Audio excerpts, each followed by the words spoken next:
¿Su trabajo tiene algún sentido para la sociedad? Sociedad. En la primavera de 2013, David Graeber hizo esta pregunta en un ensayo lúdico y provocativo titulado Sobre el fenómeno de los trabajos de mierda. El artículo se volvió viral. Después de 1 millón de visitas en línea en 17 idiomas diferentes, la gente sigue debatiendo la respuesta.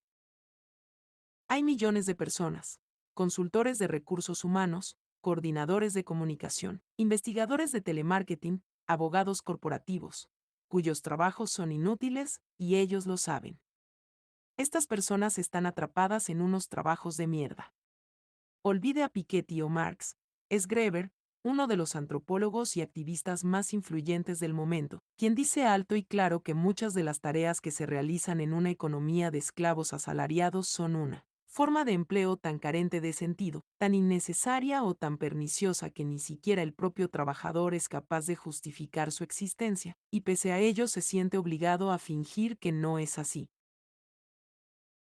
La crítica social que persigue el libro es sólida y aguda, especialmente cuando introduce categorías tan refinadas como los trabajos chapuza que realizan determinados empleados para, por ejemplo, mantener en funcionamiento máquinas viejas y ahorrarle a la empresa la compra de nueva maquinaria.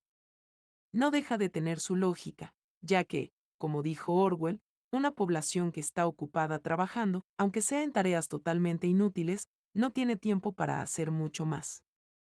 De ahí que, como concluye Graeber, lo que tengamos sea una mierda permanente. David Graeber. Trabajos de mierda. Una teoría. EPUBR 0. Oculto 27 de agosto de 2019. Título original, Bullshit Hobbs. David Graeber, 2018. Traducción, Iván Barbeitos García. Editor digital, Oculto. EPUB ACR 2.1. A todo aquel que preferiría estar haciendo algo útil. Prefacio. En la primavera de 2013 causé, sin quererlo, un pequeño revuelo internacional. Todo empezó cuando recibí el encargo de escribir un artículo para una nueva revista radical llamada Strike. El redactor jefe me preguntó si tenía algún tema provocativo que probablemente nadie más quisiera publicar. Siempre tengo una o dos ideas como esta cociéndose en mi mente, así que redacté el borrador de un pequeño texto titulado Sobre el fenómeno de los trabajos de mierda. El artículo se basaba en una corazonada. Casi todo el mundo está más o menos familiarizado con cierta clase de trabajos que parecen no servir para mucho. Consultores de recursos humanos, coordinadores de comunicación, investigadores de relaciones públicas, estrategas financieros, abogados corporativos o el tipo de gente, muy conocida en contextos académicos, que se pasa el tiempo en comités debatiendo el problema del exceso de comités. La lista parecía infinita. Y me pregunté, ¿estos trabajos son realmente inútiles, y los que los llevan a cabo son conscientes de esto? De vez en cuando conocemos a personas que parecen tener la impresión de que sus trabajos carecen de sentido y son innecesarios. ¿Acaso habría algo más desmoralizador que tener que levantarse pronto 5 de los 7 días de la semana, durante toda la vida adulta para realizar una tarea que uno, en su fuero interno, considera que no hace falta, que no es más que una pérdida de tiempo y barra diagonal o recursos, o que incluso hace del mundo un lugar peor? ¿No supondría esto una horrible afrenta psicológica para nuestra sociedad? Y si fuese así, sería una cosa de la que nadie quiere hablar. Hasta ese momento se habían efectuado ya numerosas encuestas para saber si la gente es feliz en su trabajo, pero, que yo supiese, no había ninguna sobre el hecho de que pensasen si hay o no razones de peso para que su trabajo exista. La posibilidad de que nuestra sociedad esté llena de trabajos inútiles, posibilidad de la que, como digo, nadie quiere hablar, no parecía intrínsecamente inverosímil. El mundo del trabajo está plagado de tabúes. Incluso el hecho de que a la mayoría de la gente no le guste su trabajo y que le encante tener una excusa para no acudir a realizarlo se considera algo que no puede admitirse en televisión, al menos no en las noticias, aunque de forma ocasional se comente en documentales y en monólogos humorísticos. Yo mismo he vivido estos tabúes. En una ocasión actué de enlace con los medios de comunicación para un grupo activista que, de acuerdo con los rumores, estaba planeando llevar a cabo una campaña de desobediencia civil para colapsar el sistema de transporte de Washington, D.C. como parte de una protesta contra una cumbre económica mundial. En los días previos no se podía ir a ningún sitio con pinta de anarquista sin que un funcionario público se te acercase para preguntar muy contento si era cierto que el lunes no podría ir al trabajo. Sin embargo, las cadenas de televisión se las arreglaron para entrevistar a algunos funcionarios, y no me sorprendería que fuesen los mismos que se me acercaron, que, como sabían que de otro modo no tendrían ocasión de salir en la tele, aseguraban que no poder ir al trabajo sería una terrible tragedia para ellos. Nadie parece sentirse libre para decir lo que en realidad piensa sobre este tema, al menos en público. Era algo plausible, aunque no lo sabía con seguridad. En cierto modo, escribí el artículo como una especie de experimento. Me interesaba comprobar qué tipo de respuesta provocaría. He aquí lo que escribí para el número de agosto de 2013 de dicha revista. Sobre el fenómeno de los trabajos de mierda. En el año 1930, John Maynard Keynes predijo que a finales del siglo XX la tecnología habría avanzado lo suficiente como para que países como el Reino Unido o Estados Unidos pudiesen tener jornadas laborales de 15 horas a la semana.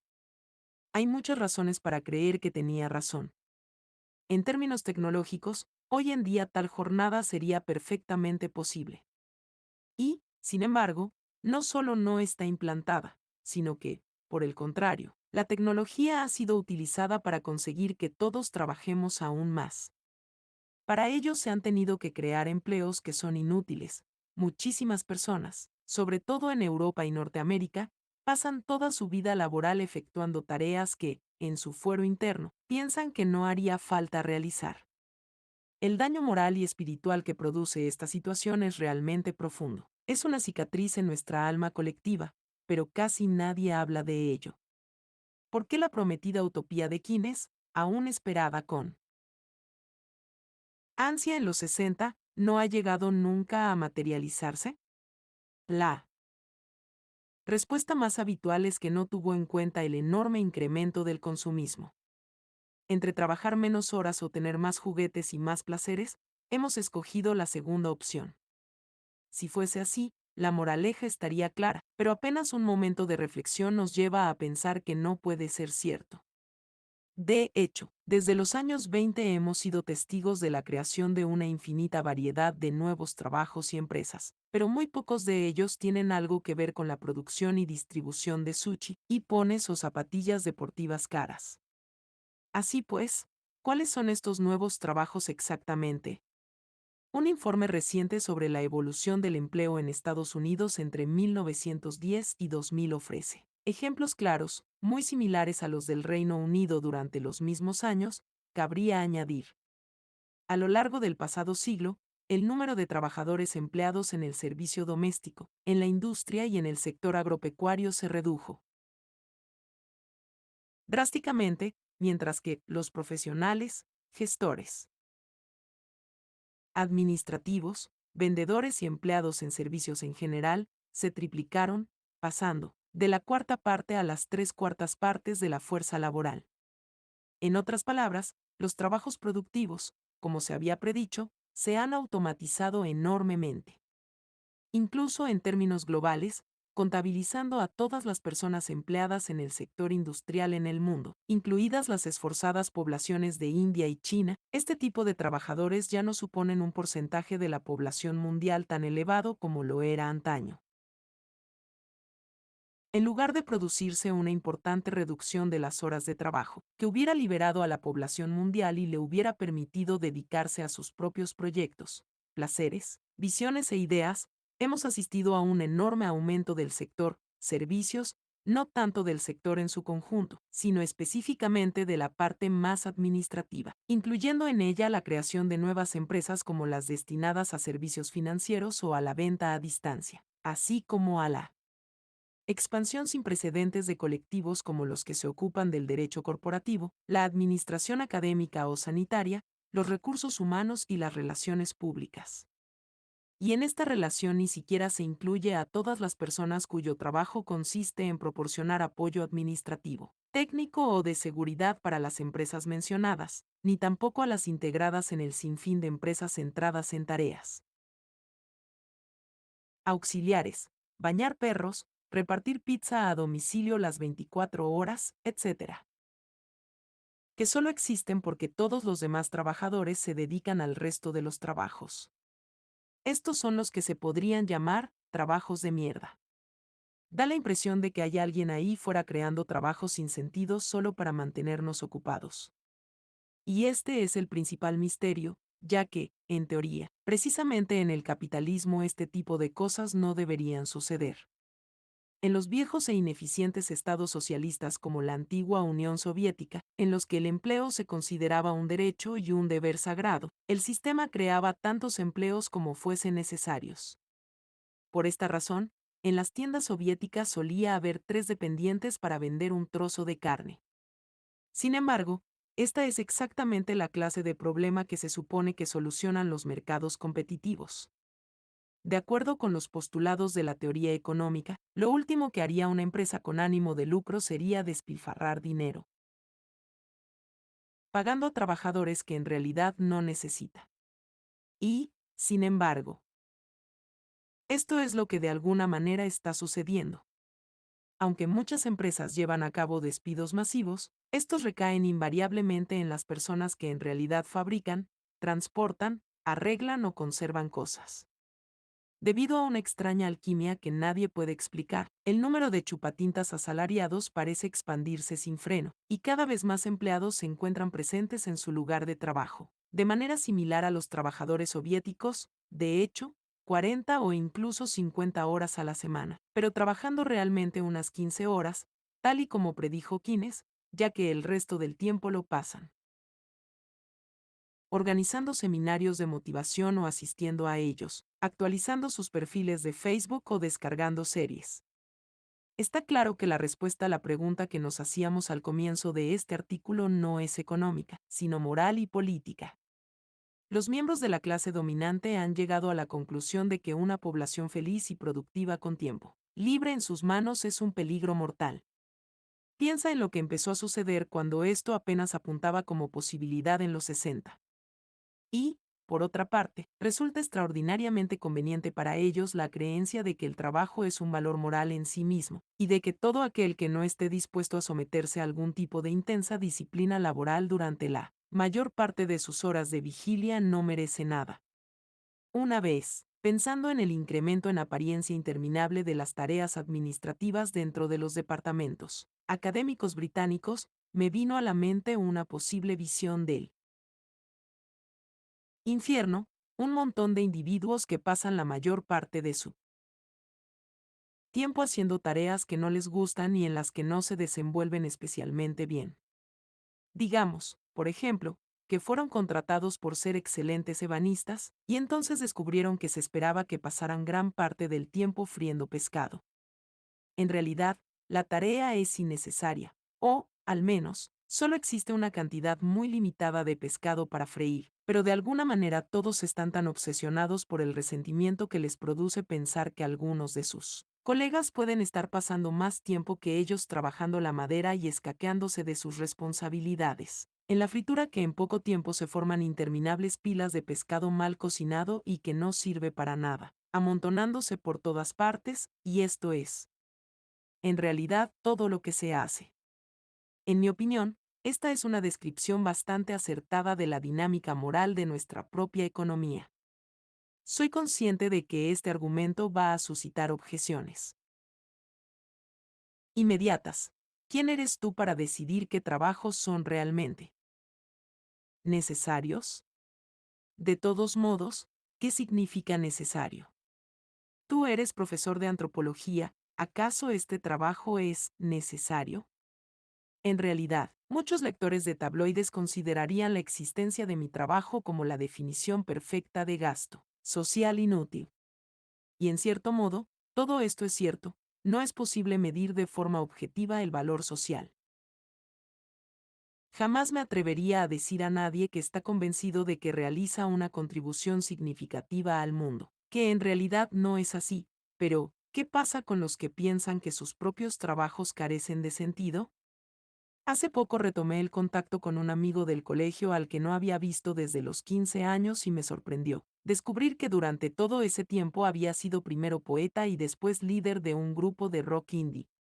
Yo mismo había escuchado algunas de sus canciones en la radio sin tener ni idea de que el cantante era alguien que conocía. No cabía duda de que era una persona brillante e innovadora, y que su trabajo alegraba y mejoraba las vidas de otras personas en todo el mundo. Sin embargo, después de un par de discos de poco éxito perdió su contrato discográfico, asediado por las deudas y con una hija recién nacida, acabó, según sus propias palabras, optando por el camino de los que no saben qué hacer con su vida, estudiar derecho. Hoy en día es abogado corporativo en una importante empresa de Nueva York, y no tuvo ningún problema en admitir que su trabajo carece totalmente de sentido, que no contribuye en nada a la sociedad y que, en su opinión, en realidad no debería existir. Hay muchas preguntas que se podrían plantear en relación con este caso, empezando por, ¿qué clase de sociedad tenemos que genera una demanda tan reducida de poetas y músicos con talento y tan aparentemente ilimitada de especialistas en derecho corporativo?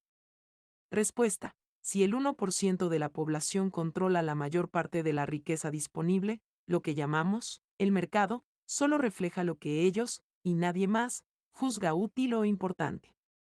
Más aún, demuestra que la mayoría de la gente con trabajos inútiles es consciente de ello.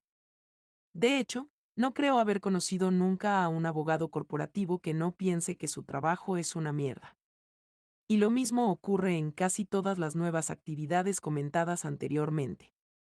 Existe un amplio grupo de profesionales asalariados que, si uno los encuentra en una fiesta y admite que se dedica a algo que puede considerarse interesante, por ejemplo, la antropología, evitarán por todos los medios hablar de su profesión, invítalos a unas copas, y en poco tiempo estarán despotricando y lamentándose de lo inútil y estúpido que es su trabajo. Estamos hablando de una violencia psicológica muy profunda. ¿Cómo puede uno empezar siquiera a hablar de dignidad en el trabajo cuando en el fondo siente que su propio trabajo no debería existir? ¿Cómo puede esto no provocar una sensación de enorme rabia y resentimiento? Sin embargo, esa es la peculiar genialidad de nuestra sociedad, que nuestros gobernantes, como en el ejemplo de los que fríen el pescado, han encontrado la forma de asegurarse de que esa rabia se dirija precisamente contra aquellos que sí tienen un trabajo con sentido. Por ejemplo, en nuestra sociedad parece existir una regla general que dicta que, cuanto más obvio es el beneficio que un trabajo reporta a las demás personas, mayor es la probabilidad de que esté mal pagado. Vuelvo a decir que es muy difícil establecer una medida objetiva, pero una forma sencilla de hacerse una idea es preguntarse, ¿qué pasaría si una clase concreta de profesionales desapareciera de repente? Se diga lo que se diga sobre los enfermeros, los recogedores de basura y los mecánicos, es obvio que los resultados de que se esfumasen serían inmediatos y catastróficos. Un mundo sin profesores y estibadores no tardaría en estar en apuros, e incluso uno sin escritores de ciencia ficción o músicos de ska sería un mundo peor. No está muy claro de qué forma sufriría la humanidad si se desvaneciesen los gestores financieros, los grupos de presión, los investigadores de relaciones públicas, los actuarios, los vendedores telefónicos, los alguaciles o los asesores legales. Muchos sospechan que, de hecho, el mundo podría mejorar de manera notable. Lo que sí está claro es que, si pasamos por alto un puñado de excepciones bien conocidas, los médicos, por ejemplo, la regla se cumple sorprendentemente bien. Lo que es aún más perverso es que parece existir una sensación general de que así es como tiene que ser. Este es uno de los puntos fuertes del populismo de derechas y se pone de manifiesto cuando los tabloides azusan la animadversión contra los trabajadores del metro por paralizar Londres para defender sus condiciones laborales. El hecho mismo de que estos trabajadores puedan paralizar Londres demuestra que su trabajo es muy necesario, pero parece que es esto precisamente lo que molesta a mucha gente. En Estados Unidos resulta aún más claro, pues allí los republicanos han conseguido un éxito extraordinario a la hora de activar la indignación popular contra los docentes y los obreros de la industria automotriz, y, de manera significativa, no contra los administradores escolares o los ejecutivos de la industria, que son los que realmente causan los problemas, por sus inflados salarios y prestaciones. Parece como si exclamaran, pero, si vosotros podéis enseñar a los niños, o fabricar coches, conseguís trabajos de verdad. Encima tenéis la osadía de reclamar también pensiones o asistencia sanitaria de clase media. Si alguien hubiera deseado proyectar el régimen laboral más adecuado para conservar el poder del capital financiero, resulta difícil imaginar cómo podría haberlo hecho mejor.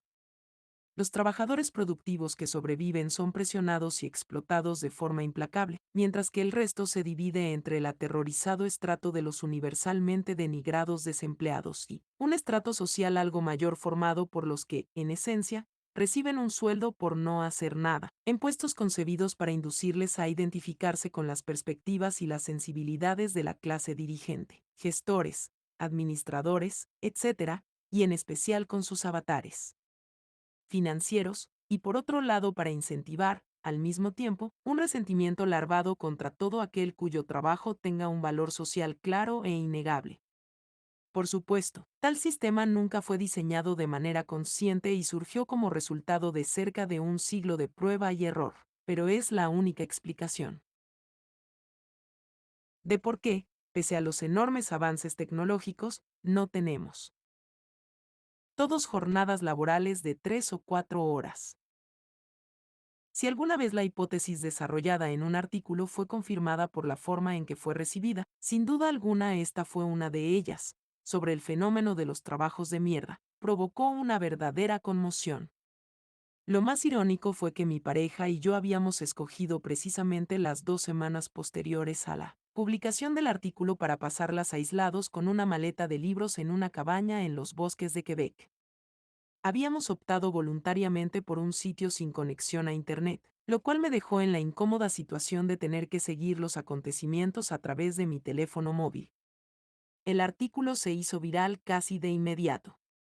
En pocas semanas ya se había traducido a más de una docena de idiomas, entre ellos alemán, noruego, sueco, francés, checo, rumano, ruso, turco, lituano, polaco, griego, estonio, catalán y coreano, y el artículo fue publicado en periódicos de distintos países, desde Suiza hasta Australia. La página web de Strike recibió más de 1 millón de visitas y se colgó innumerables veces. Por exceso de tráfico. Surgieron blogs que hablaban del tema por todas partes, y las secciones de comentarios se llenaron de confesiones de trabajadores y profesionales de oficina. Mucha gente me escribió pidiendo consejo o para decirme que les había inspirado para dejar sus trabajos y buscar algo más significativo. He aquí una entusiasta respuesta, de las cientos que pude leer, de la sección de comentarios del diario australiano Canberra Times. ¡Wow! Has dado en el clavo. Soy abogado corporativo, especializado en demandas fiscales, para ser exactos. Mi contribución a este mundo es totalmente nula y siempre me siento deprimido por ello. Odio cuando la gente tiene la cara dura de decirme, ¿por qué lo haces entonces? Porque está claro que no es tan sencillo. Resulta que ahora mismo es la única forma que tengo para pagar mi contribución a ese 1% más rico y recibir a cambio una casa en Sydney donde criar a mis futuros hijos. Es probable que, gracias a la tecnología, actualmente seamos capaces de producir en 2 días lo que antes producíamos en 5. Pero, por culpa de la avaricia y un cierto síndrome de productividad de hormiguita, aún nos exigen que nos dejemos esclavizar en beneficio de otros y olvidemos nuestras aspiraciones no remuneradas. Tanto si crees en la evolución como en el diseño inteligente, el ser humano no está hecho para trabajar, por lo que, en mi opinión, Todo es pura codicia alimentada por los inflados precios. De las necesidades, 2. En un momento dado, recibe un mensaje de un fan anónimo que decía formar parte de un grupo que espontáneamente estaba difundiendo el artículo en el mundo de los servicios financieros y me comentaba que ese mismo día había recibido 5 correos electrónicos con el artículo, lo que sin duda confirma que muchos de los trabajadores financieros no tienen mucho que hacer. Ahora bien, nada de esto respondía a la pregunta sobre qué piensa en realidad la gente de su trabajo, más allá de ofrecer sutiles indicios a los demás, pero en poco tiempo empezaron a aparecer datos estadísticos.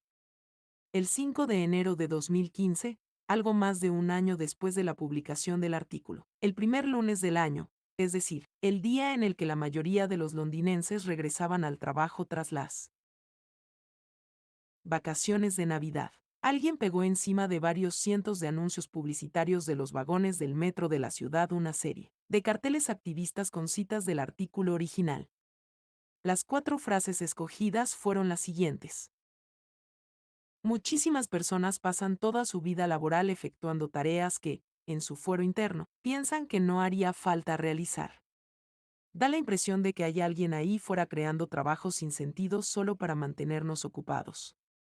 El daño moral y espiritual que produce esta situación es realmente profundo. Es una cicatriz en nuestra alma colectiva, pero casi nadie habla de ello. ¿Cómo se puede empezar siquiera a hablar de dignidad en el trabajo cuando en el fondo uno siente que su propio trabajo no debería existir? La respuesta a esta campaña de los carteles fue una nueva avalancha de noticias y debates en los medios de comunicación. Yo mismo aparecí brevemente en Russia Today, y en consecuencia la agencia de sondeos YouGov se propuso poner a prueba la hipótesis y realizó una encuesta entre los británicos, utilizando para las preguntas un lenguaje extraído directamente del artículo. Por ejemplo, ¿su trabajo aporta algo significativo al mundo? Sorprendentemente, más de un tercio de los encuestados, el 37%, respondió que creía que no, mientras que el 50% opinaba que sí, y el 13% no estaba seguro. El porcentaje de los que pensaban que su trabajo no aportaba nada significativo al mundo era casi el doble de lo que había imaginado, pues creía que el porcentaje de trabajos de mierda estaba probablemente en torno al 20%. Además, una encuesta posterior en Holanda mostró unos resultados muy similares, de hecho, algo más elevados, ya que el 40% de los trabajadores holandeses afirmaron que en realidad sus trabajos no tenían razones sólidas para existir. Así pues, la hipótesis no solo se vio confirmada por la reacción pública, sino también, y de forma abrumadora, por estudios estadísticos. Está claro, por tanto, que nos encontramos ante un importante fenómeno social que apenas ha recibido atención sistemática. 3. Por lo que para muchos el mero hecho de tener la oportunidad de hablar de ello fue casi una catarsis. Era obvio que se necesitaba explorar más el tema. Lo que me propongo hacer aquí es un poco más metódico que el ensayo original. El artículo de 2013 fue escrito para una revista sobre políticas revolucionarias, por lo que hacía hincapié en las implicaciones políticas del problema. El artículo se centraba únicamente en una de las hipótesis que estaba desarrollando en un momento en el que la ideología neoliberal de libre mercado, que ha dominado el mundo desde Thatcher y Reagan, se había convertido en lo contrario de lo que afirmaba ser. En realidad, era ya un proyecto político disfrazado de proyecto económico. Había llegado a esta conclusión porque me parecía la única forma de poder explicar el comportamiento de los poderosos. Aunque la retórica neoliberal se ha centrado siempre en la magia del mercado y ha defendido la eficiencia económica por encima de todas las cosas, el resultado global de las políticas de libre mercado ha sido que las tasas de crecimiento económico se han reducido en casi todas partes menos en India y China. Los avances científicos y tecnológicos se han estancado, y en la mayoría de los países ricos es probable que, por primera vez en varios siglos, las generaciones más jóvenes tengan una vida menos próspera que la de sus padres. Pese a ello, los defensores de la ideología del libre mercado siempre responden pidiendo dosis más elevadas de la misma medicina, y los políticos les siguen el juego sin rechistar. Esto me pareció muy raro. Si una empresa privada contratase a un consultor para diseñar un plan de negocio y la aplicación de dicho plan tuviese como resultado una fuerte caída de los beneficios, tal consultor sería despedido de manera fulminante, o al menos se le exigiría que reformulase totalmente su plan. Sin embargo, no daba la impresión de que ocurriese lo mismo con las reformas de mercado. Cuanto más fallaban, más duramente se aplicaban. La única conclusión lógica es que las decisiones ya no se basaban en imperativos económicos. ¿En qué, entonces? Me parecía que la respuesta tenía que ver con la mentalidad de la clase política. Casi todos los que tomaban las decisiones más importantes habían ido a la universidad en los años 60, cuando los campus eran el epicentro mismo del fermento político, y parecían estar dispuestos a todo para que tal cosa no volviese a ocurrir. Por tanto, aunque es posible que les preocupase el descenso de los indicadores económicos, también estaban encantados de comprobar que la combinación de la globalización, la reducción del poder de los sindicatos y la creación de una fuerza laboral desprovista de estabilidad y a la vez estresada, junto con agresivas falsas promesas de un retorno a la liberación personal. Hedonista de los 60, lo que se conoce como liberalismo vital, conservadurismo fiscal, había provocado simultáneamente el aumento imparable de la riqueza y el poder de los ricos y poderosos y la destrucción total de los cimientos de cualquier desafío organizado en contra de ese poder. Puede que el sistema no haya funcionado en el ámbito económico, pero en el político ha ido a las mil maravillas, tanto que tienen muy pocos incentivos para abandonar tales políticas. Todo lo que hice en el ensayo fue seguir esta idea. Cada vez que se encuentra a alguien haciendo algo en nombre de la eficiencia económica, pero que en realidad parece una labor irracional en el ámbito económico, por ejemplo, pagar a alguien por no hacer nada en todo el día, lo mejor es preguntarse, como hacían los romanos, ¿qui bono? ¿A quién beneficia y de qué forma lo hace? No se trata de una teoría conspirativa, sino más bien de una teoría anticonspirativa. Lo que me preguntaba era por qué no sé. Hacía algo. Las políticas económicas surgen por todo tipo de razones, pero, si una determinada política económica causa problemas a los ricos y poderosos, esa gente rica e influyente presionará a las instituciones para que hagan algo al respecto.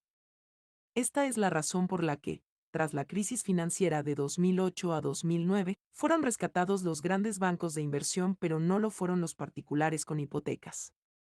La proliferación de trabajos de mierda, como veremos, se produjo por diversas razones, pero la pregunta que me planteaba era por qué nadie intervino, o conspiró, si lo prefieren, para hacer algo al respecto. En este libro pretendo hacer mucho más que eso. En mi opinión, el fenómeno de los empleos de mierda nos puede abrir una ventana para poder ver problemas sociales mucho más profundos. Es preciso que no solo nos preguntemos cómo es posible que exista un porcentaje tan elevado de trabajadores que realizan tareas que ellos mismos juzgan inútiles, sino también por qué tanta gente está convencida de que este estado de las cosas es normal, inevitable o incluso deseable. Y lo que resulta aún más extraño es porque, a pesar del hecho de que muchas personas defienden estas opiniones en abstracto, y que incluso consideran apropiado que los que efectúan estos trabajos sin sentido deban estar mejor pagados y recibir más honores y reconocimiento que aquellos que llevan a cabo un trabajo que estiman útil, se sienten deprimidos y desgraciados si ellos mismos acaban recibiendo dinero por no hacer nada en general o por no hacer nada que sientan que beneficia a los demás de alguna manera. Está claro que existe un conjunto de ideas e impulsos contradictorios, y una de las cosas que me propongo hacer en este libro es poner un poco de orden en este tema. Para ello intentaré responder a preguntas prácticas como, ¿por qué existen los trabajos de mierda? Y a otras más profundas e históricas como, ¿cuándo y cómo empezamos a creer que la creatividad tiene que ser dolorosa? ¿O cómo se nos ocurrió que es posible vender nuestro tiempo? Por último, abordaré cuestiones fundamentales sobre la naturaleza humana. Este libro también tiene un objetivo político. Me gustaría que fuese una flecha dirigida al corazón de nuestra civilización. Hay algo profundamente equivocado en aquello en lo que nos hemos convertido. Somos una civilización basada en el trabajo, pero ni siquiera en el trabajo productivo, sino en el trabajo como un fin en sí mismo. Hemos llegado a creer que los hombres y las mujeres que no se esfuerzan más duramente de lo que desean en empleos que no les gustan son mala gente, indigna de recibir amor, atención o asistencia por parte de sus comunidades. Es como si hubiésemos dado nuestro consentimiento colectivo para nuestra propia esclavización. La reacción política de la mayoría de la gente al ser consciente de que dedicamos la mitad de nuestro tiempo a actividades que carecen totalmente de sentido o incluso son contraproducentes, por lo general bajo las órdenes de alguien que no nos gusta, es hervir de rabia por el hecho de que pueda haber otras personas por ahí que no han caído en la misma trampa. El resultado es que el resentimiento, el odio y la sospecha se han convertido en el pegamento que mantiene unida a la sociedad. Es una situación desastrosa y deseo fervientemente que termine. Si este libro puede contribuir de algún modo a que tal cosa ocurra, sin duda habrá merecido la pena escribirlo. 1. ¿Qué es un trabajo de mierda? Empecemos por lo que podría considerarse un ejemplo paradigmático de un trabajo de mierda. Kurt trabaja como subcontratista para el ejército de Alemania. Bueno, en realidad está contratado por un subcontratista de un subcontratista de un subcontratista del ejército de Alemania. He aquí cómo describe su trabajo. El ejército alemán tiene un subcontratista que le hace todo el trabajo relacionado con tecnologías de la información, IT, por sus siglas en inglés. La empresa de IT tiene un subcontratista que le lleva la logística. La empresa de logística tiene un subcontratista que se encarga de la gestión de su personal, y yo trabajo para esta compañía. Supongamos que el soldado se traslada a un despacho que está 2 puertas más allá del que tenía. En vez de limitarse a llevar él mismo su ordenador, tiene que rellenar un formulario. El subcontratista de IT recibe el formulario, sus empleados lo leen y lo aprueban, y lo transmiten a la empresa de logística. Esta empresa tiene entonces que aprobar el traslado del ordenador y solicitar personal para ello. Los empleados de mi empresa hacen su trabajo, sea cual sea este, y ahí es donde entro yo. Recibo un correo electrónico que dice, preséntese en el barracón B a la hora C. Normalmente, los barracones están a una distancia de entre 100 y 500 kilómetros de mi casa, por lo que tengo que alquilar un coche y conducir hasta donde me digan. Una vez allí, llamo a la central para comunicar que he llegado, relleno un formulario, desenchufo todos los cables del ordenador, lo meto en una caja, la cierro, un empleado de la empresa de logística la lleva al nuevo despacho, abro la caja, instalo el ordenador, vuelvo a llamar a la central para decirles cuánto tiempo me ha llevado, obtengo un par de firmas, conduzco de vuelta a casa con el coche alquilado, envío a la central todo el papeleo, y en ese momento dan la orden de pagarme por el trabajo. Por tanto, en vez de que el propio soldado desplace su ordenador unos 5 metros, 2 personas tienen que conducir entre 6 y 10 horas, rellenar unas 15 páginas de formularios y malgastar 400 euros del dinero de los contribuyentes. 4. Esta descripción podría sonar al clásico ejemplo sobre la ridícula burocracia militar que Joseph Cheyer hizo, famosa en su novela de 1961 Trampa 22 si no fuera por un punto clave. Casi nadie de este ejemplo trabaja en realidad para el ejército. Técnicamente, casi todos forman parte del sector privado. Hubo un tiempo, por supuesto, en el que cada ejército nacional tenía sus propios departamentos de comunicaciones, logística y personal, pero hoy en día todo tiene que hacerse utilizando múltiples niveles de subcontratación con empresas privadas. El trabajo de Kurt puede contemplarse como un ejemplo paradigmático de trabajo de mierda por una sencilla razón. Si se eliminase ese empleo, no pasaría absolutamente nada. De hecho, lo más probable es que las cosas mejorasen, ya que las bases militares alemanas tendrían que encontrar una forma más razonable de trasladar sus equipos.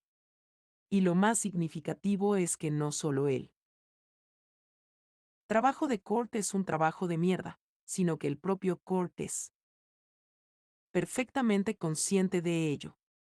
En el blog en el que publicó esta descripción acabó defendiendo que su trabajo era inútil frente a tres entusiastas del libre mercado que aparecieron al instante, como suelen hacerlo los entusiastas del libre mercado en los foros de Internet, insistiendo en que, dado que su trabajo había sido creado por el sector privado, por definición tenía que servir a un propósito legítimo.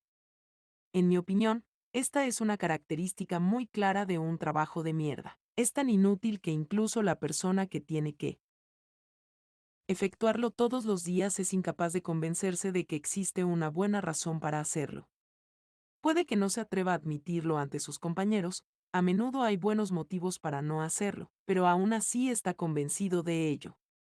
Así pues, tomemos esta característica para realizar una primera definición provisional. Definición provisional 1. Un trabajo de mierda es una forma de empleo tan carente de sentido, tan innecesaria o tan perniciosa que ni siquiera el propio trabajador es capaz de justificar su existencia. Algunos de estos trabajos tienen tan poco sentido que nadie se da cuenta de si la persona que lo efectúa desaparece. Esto suele pasar con frecuencia en la administración pública. Funcionario español falta al trabajo durante 6 años para estudiar a Spinoza. Jewish Times, 26 de febrero de 2016.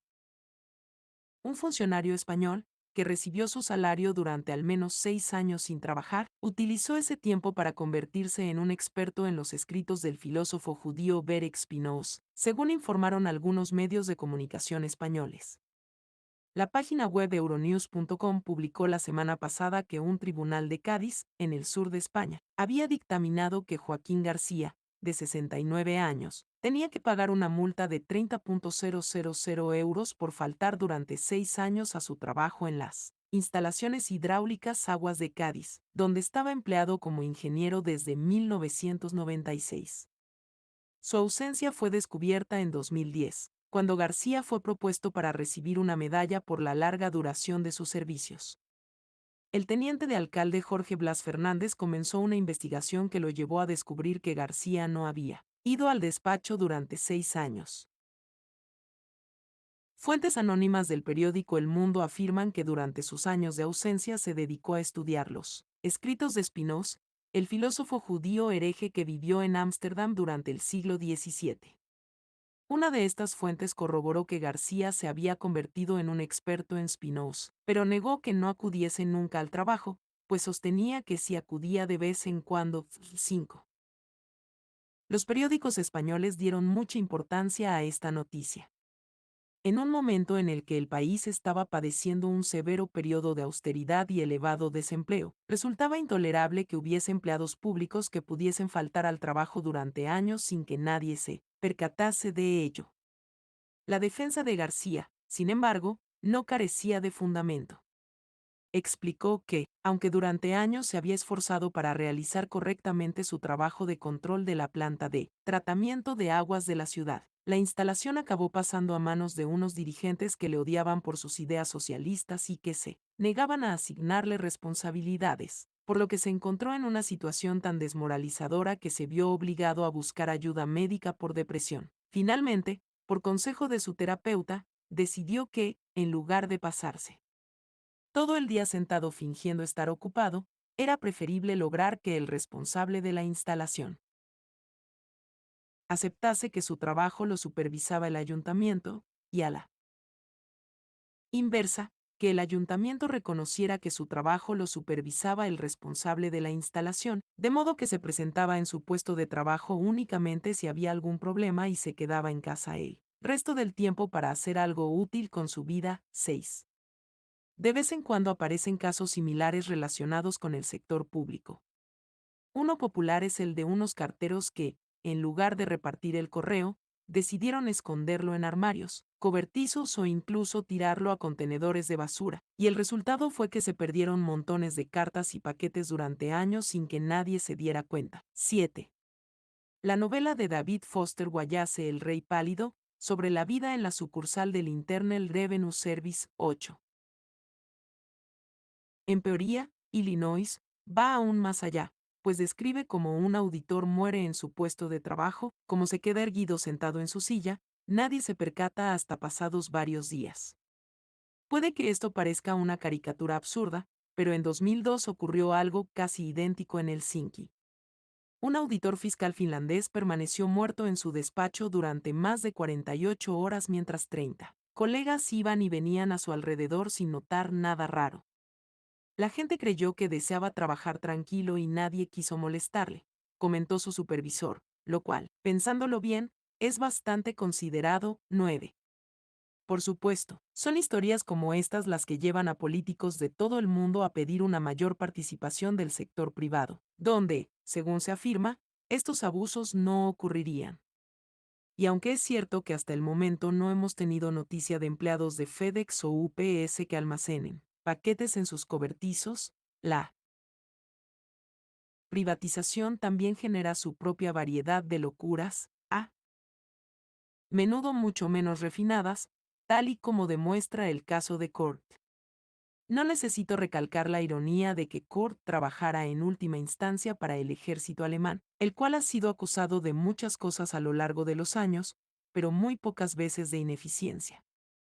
Aún así, cuando sube la marea, afecta a todos los barcos. Ya bien entrado el siglo XXI, incluso las divisiones Panzer se han visto envueltas en una vasta maraña de sub y subcontratas. Los comandantes de los tanques se ven obligados a llevar a cabo complejos y exóticos rituales burocráticos para poder trasladar un equipo de una habitación a otra, y ello a pesar de que los que se encargan del papeleo publican en secreto elaboradas protestas en blogs quejándose de lo estúpido que es todo el proceso. Si nos basamos en estos casos, la principal diferencia entre el sector público y el privado no radica en que sea más o menos probable que cada uno de ellos genere trabajo inútil, ni siquiera en la clase de trabajo inútil que cada uno tiende a generar. No, la principal diferencia es que, en el sector privado, es más probable que el trabajo inútil esté mucho más supervisado. Es cierto que no siempre es así. Como veremos, el número de empleados de bancos, compañías farmacéuticas y empresas de ingeniería que pueden pasar la mayor parte del tiempo actualizando sus perfiles de Facebook es sorprendentemente elevado. Sin embargo, en el sector privado hay límites. Si Kurt dejase de ir a su trabajo para estudiar la obra de su filósofo judío favorito del siglo XVII, no tardaría mucho en ser despedido. Si el depósito de aguas de Cádiz hubiese sido privatizado, es posible que a Joaquín García le hubiesen privado de sus responsabilidades por no ser del agrado del nuevo equipo responsable, pero incluso así tendría que haberse sentado en su mesa y fingir que trabajaba, o hubiera tenido que buscarse otro empleo. Que los lectores decidan por sí mismos si tal cosa hubiese supuesto una mejora. ¿Por qué un sicario de la mafia no es un buen ejemplo de trabajo de mierda? Recapitulando, lo que yo llamo trabajos de mierda son aquellos que están compuestos por tareas que la propia persona encargada de llevarlas a cabo considera carentes de sentido, innecesarias o incluso perniciosas. Trabajos que podrían desaparecer sin que nadie notara la más mínima diferencia. Y, sobre todo, son esos que los propios trabajadores piensan que no deberían existir. El capitalismo contemporáneo parece estar plagado de este tipo de trabajos. Como mencioné en el prefacio, una encuesta de YouGov mostró que en el Reino Unido tan solo el 50% de los empleados a tiempo completo estaban convencidos de que su trabajo aportaba algún tipo de contribución significativa al mundo, y el 37% estaban seguros de que no la ofrecía. Y otra encuesta realizada en Holanda por la empresa Schouten y Nielsen elevaba esa última cifra hasta el 40%, 10. Pensándolo bien, estas estadísticas son abrumadoras. Después de todo, un porcentaje muy elevado de los trabajos incluye tareas que nadie podría juzgar inútiles. Doy por sentado que el porcentaje de personas que contestaron no a la pregunta aporta su trabajo algo significativo al mundo fue de aproximadamente cero entre los profesionales de enfermería, conductores de autobús, dentistas, barrenderos, granjeros, profesores de música, técnicos de reparación, jardineros, bomberos, escenógrafos, fontaneros, periodistas, inspectores de seguridad laboral, músicos, sastres y guardias de cruz escolares. Mi propia investigación también muestra que muy pocos de los dependientes, camareros y otros proveedores de servicios consideran tener trabajos sin sentido. Muchos trabajadores del sector servicios odian su trabajo, pero incluso estos son conscientes de que lo que hacen aporta algo significativo al mundo. 11. En este primer capítulo mi principal objetivo es definir qué entiendo por trabajos de mierda, y en el siguiente, ofrecer una lista de las que, en mi opinión, son las principales variedades de estos trabajos. De esta forma, en los capítulos siguientes podré explorar cómo surgen, por qué se han extendido tanto y cuáles son sus efectos sociales, psicológicos y políticos, pues estoy convencido de que tales efectos son profundamente dañinos. Hemos creado sociedades en las que gran parte de la población, atrapada en empleos inútiles, ha llegado a odiar y despreciar por igual a aquellos que realizan los trabajos más útiles de la sociedad y a aquellos que no tienen ningún trabajo remunerado. Dicho esto, antes de poder analizar esta situación, es necesario abordar algunas posibles objeciones. Es posible que el lector haya notado cierta ambigüedad en mi definición inicial, pues describo los trabajos de mierda como aquellos que incluyen tareas que el propio trabajador considera carentes de sentido, innecesarias o incluso perniciosas, aunque está claro que los trabajos que no tienen ningún efecto significativo sobre el mundo y los trabajos que tienen efectos perniciosos sobre el mundo no son lo mismo en absoluto. La mayoría de nosotros estamos de acuerdo en que un sicario de la mafia hace más daño. Qué bien al mundo, pero ¿realmente es un trabajo de mierda? De alguna manera esto último no nos parece del todo correcto. Como nos enseña Sócrates, cuando esto ocurre, cuando nuestras propias definiciones nos resultan intuitivamente erróneas, es porque no somos conscientes de lo que en realidad pensamos. Por tanto, sugiere que el verdadero papel de los filósofos es decir a la gente lo que ya sabe pero no se da cuenta de saber. Y se podría decir que los antropólogos como yo hacen algo similar.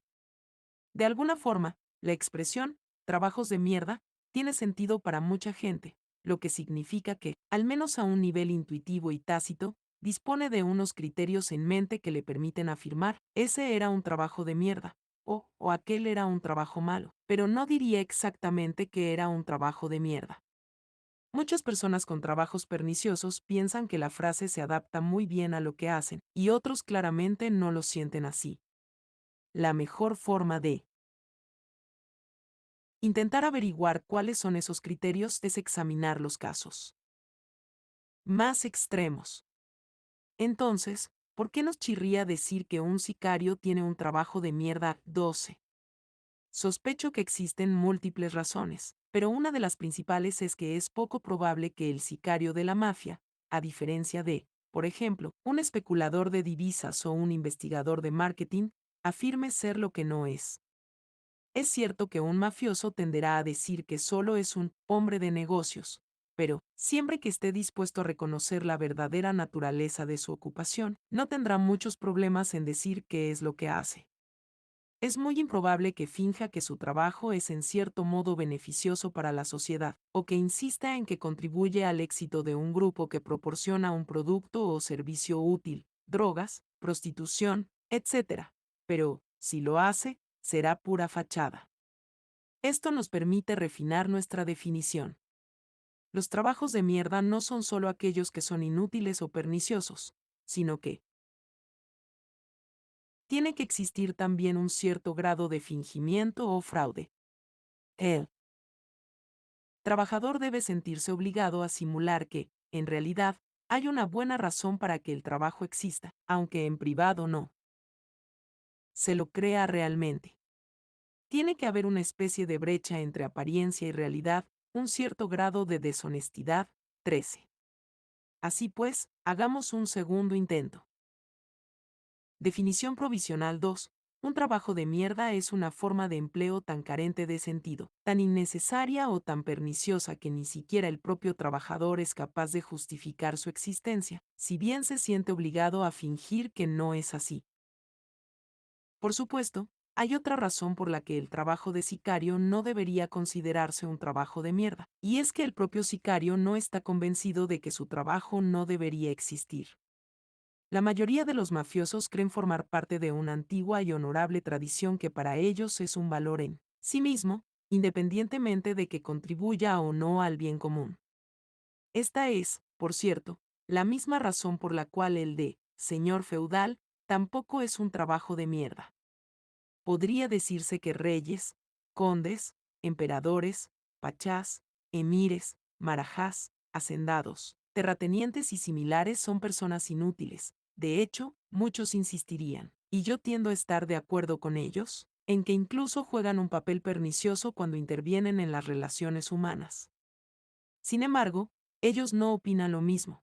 Así que, a menos que un rey sea un marxista encubierto o un republicano infiltrado, puede decirse con seguridad que el de rey no es un trabajo de mierda. Es importante tener esto en mente, ya que la mayoría de la gente que causa mucho daño al mundo está protegida contra la conciencia de hacerlo. O se permiten creer a la interminable concreción de lacayos y sumisos que inevitablemente los rodean para inventarles razones por las cuales lo que en realidad están haciendo es el bien. En la actualidad, algunos de estos grupos se conocen como comités de expertos. Exactamente lo mismo ocurre con los consejeros delegados de los bancos de inversión financiera, en gran parte especulativa, así como con los líderes militares de países como Corea del Norte y Azerbaiyán. Puede que las familias mafiosas sean un caso poco común porque tienen pocas pretensiones de este tipo, pero en última instancia no son más que versiones ilícitas y en miniatura de la misma tradición feudal. En un principio fueron asesinos a sueldo de los propietarios locales en Sicilia que con el tiempo empezaron a operar por su cuenta. 14. Existe una última razón por la que el trabajo de sicario no puede ser considerado un trabajo de mierda, y es que, para empezar, no está muy claro que sea un trabajo. Es cierto que los sicarios pueden estar a sueldo de un jefe criminal cumpliendo alguna función, por ejemplo, fingiendo ser vigilantes de seguridad de su casino. En tal caso, podría decirse que ese trabajo sí es un trabajo de mierda, pero como sicario no recibe paga alguna. Este aspecto nos permite refinar aún más nuestra definición. Cuando la gente habla de trabajos de mierda se suele referir a empleos por cuenta ajena por los que el trabajador recibe un pago en forma de sueldo o salario. Muchos incluirían también las asesorías remuneradas. Como es obvio, existen muchas personas autoempleadas que se las arreglan para obtener dinero de los demás aparentando ofrecer un beneficio o prestar un servicio. Por lo general se las llama estafadores, timadores, charlatanes o impostores, al igual que existen personas autoempleadas que obtienen dinero de los demás haciéndoles daño o amenazando con hacérselo, habitualmente llamadas atracadores, rateros, extorsionadores o ladrones. En el primer caso, al menos podemos hablar de fingimiento, pero nunca de trabajo, ya que no son trabajos propiamente dichos. Una estafa es un acto criminal, no una tarea profesional, y lo mismo ocurre con un atraco a un banco. La gente habla a veces de los ladrones profesionales, pero es solo una forma de decir que el robo es la principal fuente de ingresos del ladrón. 15, ya que nadie le paga un sueldo o un salario por ejemplo, entrar a robar en las casas. Por ello, tampoco se puede decir que el hecho de ser ladrón sea un trabajo. 16. Estas consideraciones nos permiten formular la que pienso que puede servir como definición final. Definición operativa final: un trabajo de mierda es empleo tan carente de sentido, tan innecesario o tan pernicioso que ni siquiera el propio trabajador es capaz de justificar su existencia, a pesar de que, como parte de las condiciones de empleo, dicho trabajador se siente obligado a fingir que no es así. Sobre la importancia del elemento subjetivo y también sobre por qué puede asumirse que los que creen que tienen un trabajo de mierda suelen tener razón. Esta es, en mi opinión, una definición útil, o al menos lo bastante buena para el objetivo de este libro. Puede que el lector atento haya percibido una última ambigüedad. La definición es eminentemente subjetiva, pues defino el trabajo de mierda como aquel que el propio trabajador considera carente de sentido, innecesario y pernicioso, pero también doy a entender que el trabajador está en lo cierto. 17. Doy por supuesto que existe una realidad subyacente, pues de otro modo podríamos encontrarnos con que el mismo trabajo podría ser de mierda un día y no de mierda el día siguiente, en función de los caprichos del voluble estado de ánimo del trabajador.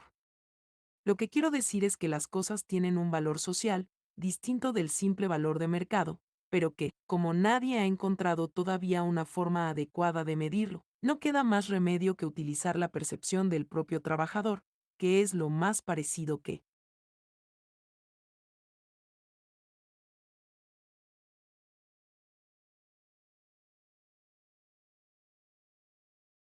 Tenemos a una evaluación precisa de la situación. 18. A menudo resulta obvio por qué es así. Si un oficinista pasa el 80% de su tiempo diseñando memes de gatitos, puede que sus compañeros del cubículo de al lado sean conscientes de ello o que no lo sean, pero es imposible que el propio trabajador se haga falsas ilusiones sobre lo que está haciendo. Pero incluso en situaciones más complejas, en aquellas en las que se trata de determinar cuál es la contribución exacta del trabajador a la organización, creo que se puede afirmar con bastante seguridad que el trabajador sabe la verdad. Soy consciente de que esta idea puede resultar controvertida en ciertos sectores. Los ejecutivos y otros peces gordos, por ejemplo, suelen insistir en que la mayoría de las personas que trabajan para una gran empresa no pueden valorar las contribuciones que realizan en su justa medida, ya que el panorama solo se puede ver desde la cima. No digo que esto siempre sea falso. A menudo existen partes del contexto general que los trabajadores de bajo nivel no pueden ver, o que sencillamente nadie les ha revelado, en especial si la empresa está involucrada en algún tipo de actividad ilícita. 19. Sin embargo, mi experiencia es que, normalmente, cualquier subalterno que trabaja para la misma empresa durante un periodo de tiempo considerable, digamos un año o dos, tarde o temprano es llevado aparte y se le explican los secretos de la compañía. Es cierto que hay excepciones. A veces los gerentes fraccionan de manera intencionada las tareas de forma que los trabajadores no son capaces de entender cómo contribuyen sus esfuerzos a los objetivos de la empresa. Los bancos, por ejemplo, hacen esto con frecuencia.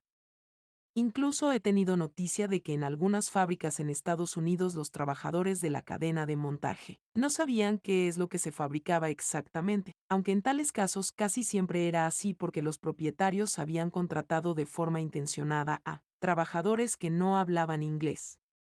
Bien es verdad que en estos casos los trabajadores tienden a asumir que sus trabajos son útiles, aunque no sepan precisamente cómo. En líneas generales, pienso que los empleados suelen saber qué está pasando en una oficina o en una planta de producción, y en qué contribuye su trabajo a la empresa y en qué no, si no a la perfección, al menos mejor que cualquier otro. 20. Con los jefes ya no está tan claro. Un punto recurrente que he encontrado en mi investigación es que los subalternos se suelen preguntar, ¿sabe mi supervisor que me paso el 80% del tiempo haciendo memes de gatos? Finge que no se da cuenta o en realidad lo desconoce. Y cuanto más se asciende en la cadena de mando, mayores son las razones para ocultar cosas y más empeora la situación. El verdadero problema surge cuando se trata de determinar si ciertos tipos de trabajo, por ejemplo, publicidad a distancia, investigación de mercado o asesoría, son inútiles, es decir, si se puede afirmar o no que producen algún tipo de valor social positivo. En este caso, todo lo que puedo decir es que lo mejor es dejar que sean los propios trabajadores los que juzguen, ya que, después de todo, el valor social depende fundamentalmente de la opinión de la gente, y ellos suelen ser los mejor situados para opinar. Por tanto, puede afirmarse que si aquellos que llevan a cabo una tarea determinada creen en secreto que su trabajo carece de valor social, en general deberíamos aceptar que están en lo cierto. 21. Los rigoristas seguramente seguirán planteando objeciones. Es posible que pregunten, ¿cómo se puede saber con seguridad lo que piensan en secreto la mayoría de las personas que trabajan en una industria? Y la respuesta es que, como es obvio, no se puede. Aunque se pudiese realizar una encuesta entre miembros de grupos de presión o asesores financieros, no se puede saber cuántos de ellos responderían sinceramente. Cuando en el artículo que dio origen a este libro hablaba a grandes rasgos de las industrias inútiles, lo hacía dando por sentado que los miembros de los grupos de presión y los asesores financieros son muy conscientes de la inutilidad de su propio trabajo. De hecho, pienso que a muchos de ellos, por no decir a todos, les atormenta la idea de que, si sus trabajos desapareciesen, el mundo no perdería nada de valor. Puedo estar en un error. Es posible que los miembros de un grupo de presión corporativo o los asesores financieros de una empresa estén genuinamente convencidos de que su trabajo es esencial para la salud y la prosperidad del país. Y es posible, por tanto, que duerman profundamente por las noches, seguros de que su trabajo es una bendición para todos los que los rodean. No tengo forma de saberlo con seguridad, pero sospecho que la probabilidad de que esto sea cierto aumenta conforme se asciende en la cadena de mando, ya que se suele dar el caso de que, cuanto mayor es el daño que puede causar al mundo un estrato de poder, mayor es también el número de lacayos y propagandistas que se acumulan a su alrededor y que les obsequian con argumentos, que les convencen de que están haciendo el bien, y mayor es, por tanto, la probabilidad de que al menos parte de esos poderosos se lo crea. 22. Los grupos de presión corporativos y los asesores financieros parecen ser responsables de un porcentaje desproporcionadamente elevado del daño causado en el mundo, al menos, del daño producido por el desarrollo de las obligaciones profesionales. Puede que, en realidad, sí tengan que forzarse a creer en lo que hacen. En tal caso, los trabajos en las finanzas y en los grupos de presión no deberían considerarse trabajos de mierda, pues se podrían asimilar al de los sicarios. En el nivel más alto de poder, eso parece ser lo que ocurre. En el artículo de 2013, por ejemplo, comentaba que nunca había conocido a un solo abogado corporativo que no pensase que su trabajo era absurdo. Por supuesto, esto puede deberse a la clase de abogados corporativos que es más probable que yo conozca, aquellos que antes fueron poetas y músicos, y, lo que es más significativo, aquellos que no tienen una posición social muy elevada. Me da la impresión de que, los abogados corporativos realmente poderosos si piensan que su aportación es del todo legítima. O puede que simplemente les dé igual si hacen el bien o provocan daños. En lo más alto de la cadena trófica financiera, sin duda este es el caso.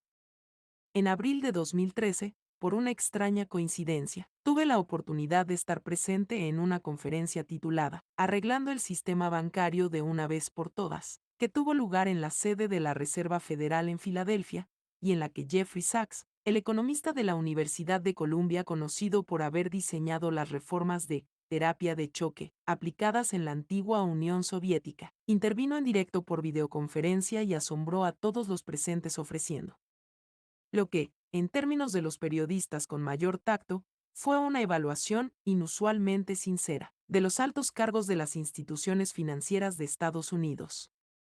El testimonio de Sachs,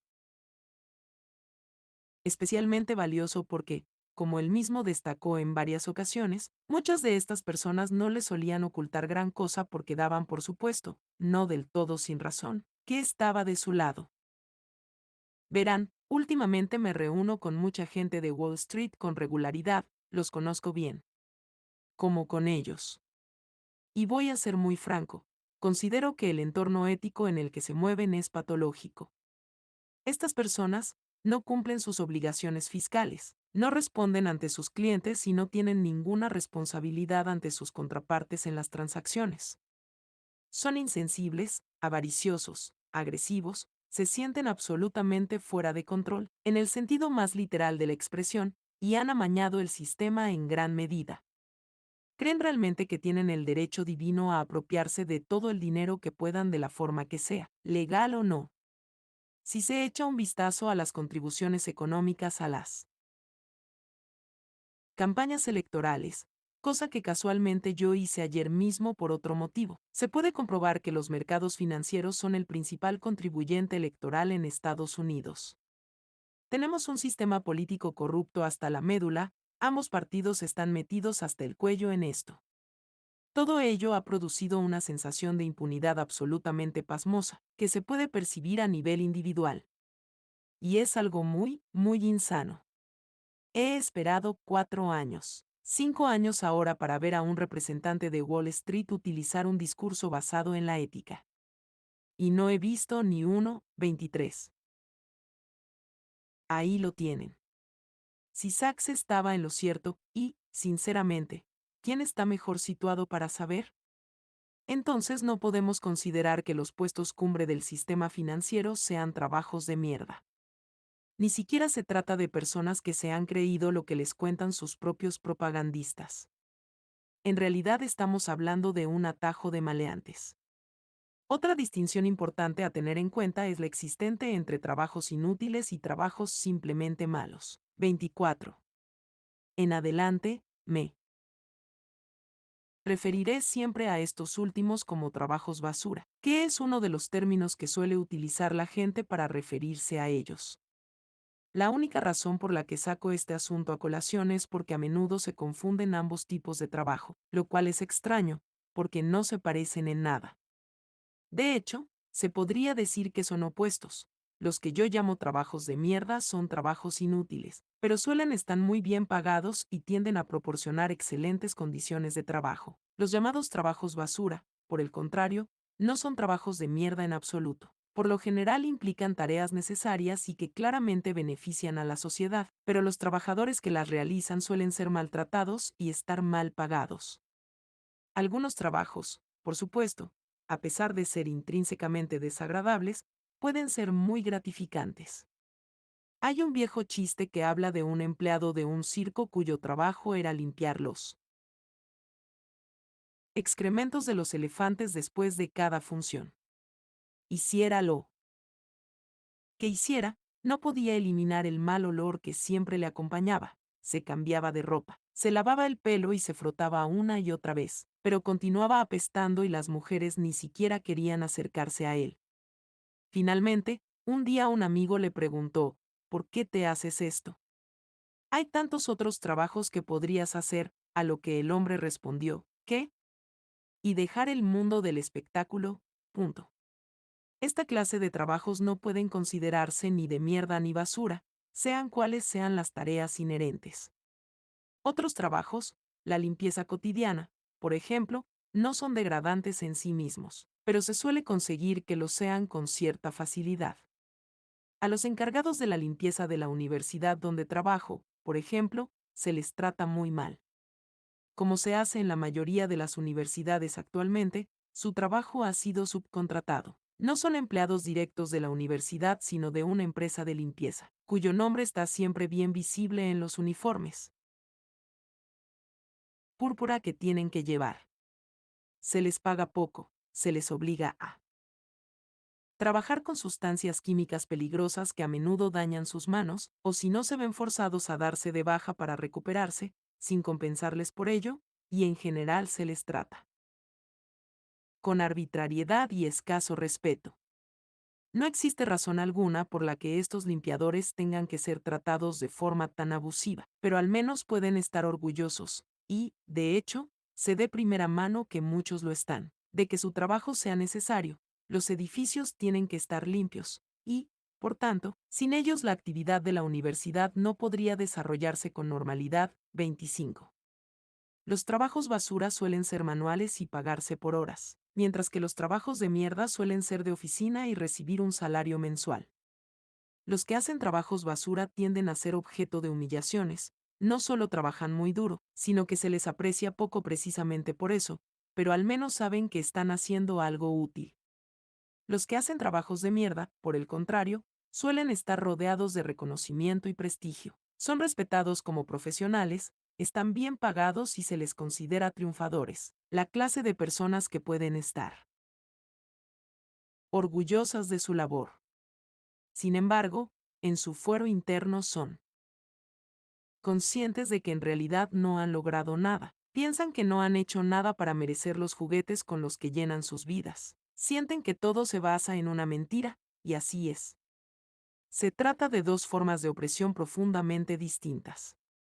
Desde luego, no es mi intención equipararlas. Muy pocos de mis conocidos estarían dispuestos a cambiar un puesto de gerencia de nivel medio, por mucho que carezca de sentido, por un trabajo cavando zanjas, a pesar de saber que las zanjas tienen que ser cavadas. Lo que sí conozco es a personas que han dejado puestos de responsabilidad como estos para trabajar en el sector de la limpieza y están muy contentos con su decisión. Lo que pretendo es hacer hincapié en el hecho de que cada una de estas dos formas de trabajo es opresiva a su modo. 26. Además, es teóricamente posible que un trabajo sea a la vez de mierda y basura. En mi opinión, cabría decir que si uno intenta imaginarse el peor trabajo que podría tener, este debería ser una combinación de ambos tipos de trabajo. En una ocasión, durante su exilio forzado en un campo de concentración siberiano, Dostoyevsky desarrolló la teoría de que la peor tortura que se podría diseñar sería obligar a alguien a efectuar a perpetuidad una tarea claramente inútil. Aunque los convictos enviados a Siberia en teoría tenían que hacer trabajos forzados, observó que en realidad estos no eran tan penosos. Muchos campesinos, por ejemplo, trabajaban mucho más duro. Ahora bien, los campesinos realizaban tareas que les beneficiaban directamente, al menos en parte, mientras que, en los campos de concentración, la dureza de la labor residía en que el trabajador no recibía nada a cambio.